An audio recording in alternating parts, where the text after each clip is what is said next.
Mason. What are you doing here? I live here. Are you too drunk that you forgot where you are? Oh, no, I thought you were supposed to be out having dinner with somebody.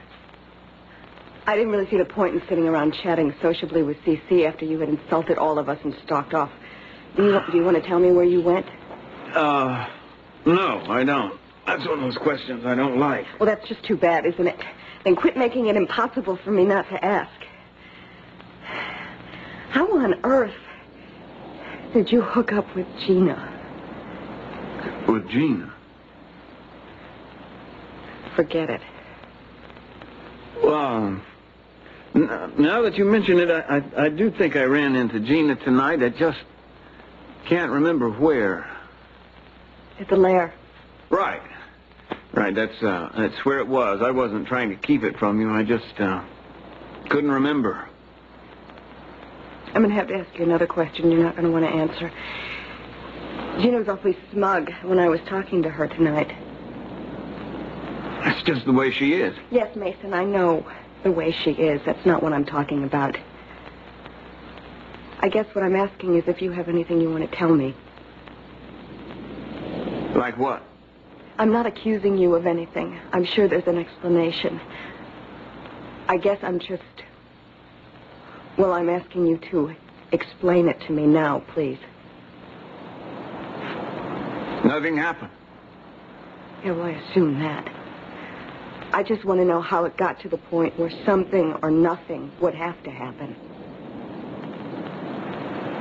Oh, well, you know how Gina is. She got carried away. But it was innocent. I mean, what's one kiss? Julia, like I said, it was only one kiss. Don't repeat it. Well, did it sink in? I mean, I meant what I said. It was innocent. Will you stop acting like a cartoon character trying to get off on a technicality? Do you honestly think that I'm so coarse that all I care about is whether or not you had sex with her?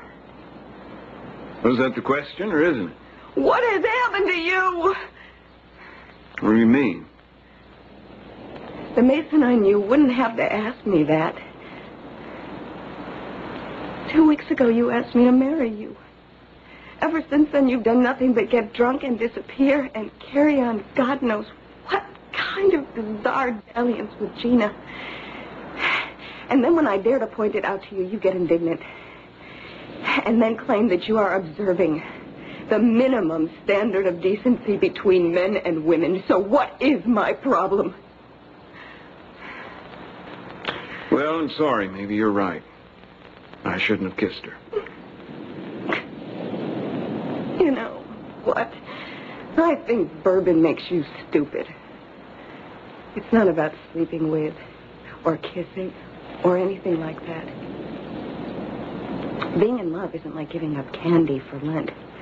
And I can't believe that I have to say this to you. I don't look at other men because I don't want to. I have what I want, or thought I did. So it's easy for me to treat you with respect and the affection that I... Forget it. Man, if I have to explain the fundamentals to you, there's really no point in this, is there? Well, I didn't think I'd have to explain things to you either. I thought you knew me better. Of course I didn't kiss Gina. I'd just soon put my lips on an electric sander. I thought you'd know I was being my old sarcastic self. Is this a joke? Maybe I was a little irritated because you jumped to conclusions based on what some unnamed person said without asking me about it first. I did. That's how the subject came up. What I'd like to know is who'd be vicious enough to spread that kind of rumor. Maybe she made a mistake. Wouldn't be Victoria, would it? Now, you know how jealous she is of our happiness. I'm sorry, but I don't call this happiness.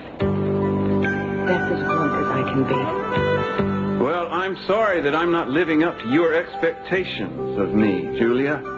I try, but something keeps getting in the way. I know that something has happened to you. I mean, all those months away, it has to have changed you. It would anyone.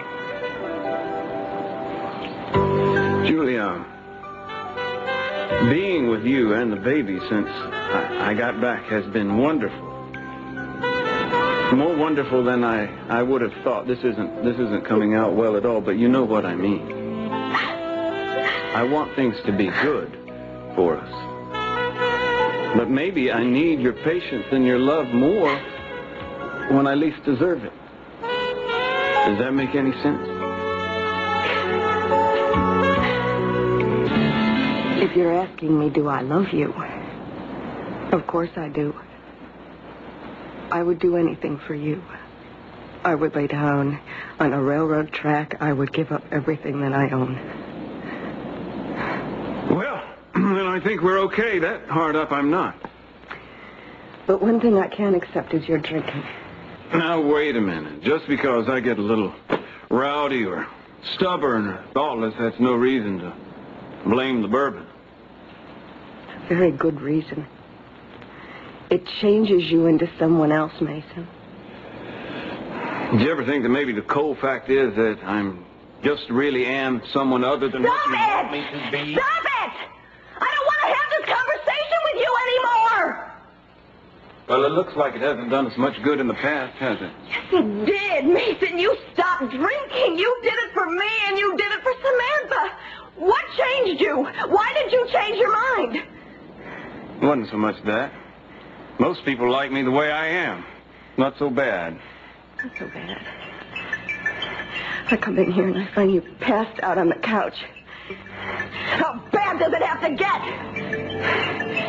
You want to get into an accident? You want to get into a fight? You want to wait until you burn the house down while you're alone with our daughter? Does it have to get that bad until you realize that this is threatening our life? The fact that you have a dependency problem? Sorry, I don't see it that way. I'm going to get some fresh air.